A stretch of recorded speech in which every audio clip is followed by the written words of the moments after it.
Hello BookTube. For my second tag video today, I'm doing the Nimrod Book Tag. It was created by Matthew of Mayberry Book Club, and he tagged everybody, and I will leave a link to his original video down below. Sorry about the weird ending for the last video. The lighting was really weird, but it's looking better right now, so I don't know what was going on. Anyway, let's begin with the questions. Prompt number 1. Books that made you feel stupid. I'm going to go with Fire and Blood by Enzo Traverso. Not necessarily because the book made me feel stupid, but in a sense of this is dense material and I'm not getting it, but more stupid in the sense of I really like this style of writing, and I had quite a bit of it. Michel Foucault, Judith Butler, a few others that I really enjoyed, and I haven't read any of them really in a decade, and I kind of miss that, and I'm wanting to really try to recollect those books and maybe a few others and just really have a small literary theory bookshelf or shelf.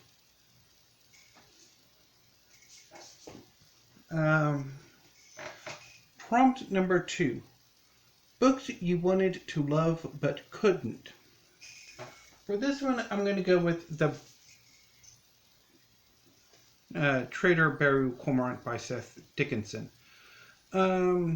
This book was a darling of the science fiction and fantasy side of BookTube when it first came out, and I jumped on the bandwagon and picked this up in hardcover, even though it took me about 2 years before I finally read it. Yeah, because I think I read this in 2017, and I did not get on with it at all. I thought the world building was atrocious, that I didn't believe Cormorant as a character. She's ridiculously young for the position she's given, and it didn't read right to me, and I just didn't care for it at all. Prompt number 3. Books you wanted to hate but couldn't. I'm going to go with Jaine Fenn's Hidden Sun. The premise, I think I've mentioned before, the premise just really set me off. This sort of a female version of Galileo having to deal with a villainous younger brother. It the premise, it kind of appealed to me, but it kind of didn't. But then I read it and I absolutely loved it. Jaine Fenn did a magnificent job on Rhea, her brother, all the other characters. It was just a very, very brilliantly done job, I think. Prompt number 4. Books you no longer enjoy. I don't know necessarily if no longer enjoys appropriate for this, or it's my enjoyment is muted somewhat. And that is the Franco-Prussian War by Geoffrey Wawro, who, if you will remember, there was I think a nonfiction book tag where we listed our favorite nonfiction books, and the Franco-Prussian War, I think, was my number 1. And I finally got it back in my collection, and yeah, I think I'm a bit more critical now than when I first read it. And I think part of that is that, to a certain extent, Wawro's interpretation of the French is a bit problematic, and maybe that's Wawro focuses far too much on the battles and not enough on the politics, particularly on the French side.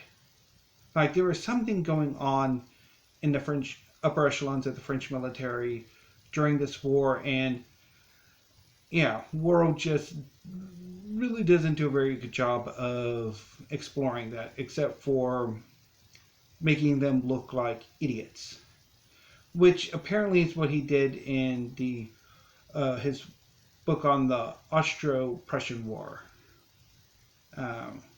where he depicted the Austrians as idiots. So yeah, so I'm like, I really want some biographies of the major players, more work on the Franco-Prussian War and Europe during that period. Prompt number 5. Books that won you over on rereading. For that one, I'm going to go with China Mieville's The Scar. Now, when I first read The Scar years ago, I didn't get on with it. I think I bailed within the first few chapters. But then I bought it or I reread it. I don't know if I bought it or checked it out from the library. And I loved it. It was just absolutely amazing. Honestly, the best of China Mieville's 3 Bosselog novels. I haven't read it in a while. I really, really want to. But yeah. Okay. Prompt number 6. Books that you love by a writer you dislike as a person. Ender's Game by Orson Scott Card. I remember really, really enjoying it when I read it. I want to say I was a freshman in high school. But, I mean, as a person, I very much despise Orson Scott Card. But I really do love Ender's Game. And I don't know if I will ever actually re-add it back to my collection or not. Maybe if I see a copy of it, I might pick it up. But I don't know if I will ever reread it. But I did really enjoy it when I read it. Okay, prompt number 7. Books you dislike by a writer you like as a person. For this one, I'm going to go with The Killing Moon by N.K. Jemisin.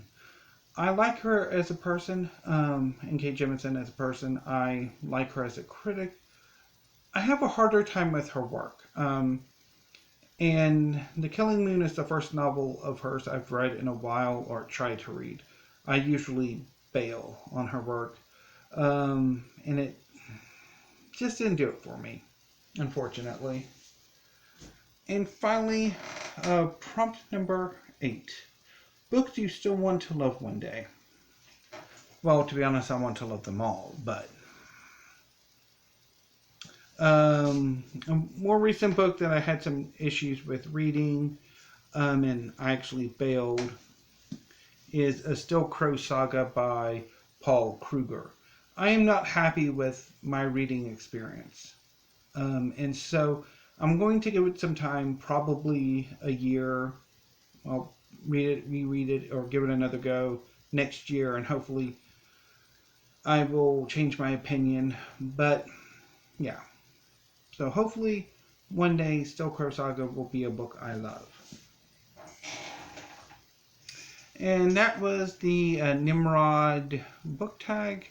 I really enjoyed it. If you would like to do this tag, I will consider yourselves tagged. And until then, I will hopefully have a video up tomorrow. I don't know for sure. As I mentioned in my last video, I helped my mom put together a new piece of furniture, and there's another piece of furniture I need to put together tomorrow. So I don't know how long that's going to take me. The one I did today took about 5 hours. Putting together furniture is not in my skill set. And I will definitely need to probably seriously consider buying already put together bookcases rather than buying them from IKEA or Wayfair or somewhere where I will have to put the bookshelves or bookcase together myself. Anyway, BookTube, so I will hopefully see you tomorrow. And until then, thank you and stay safe and have a great evening.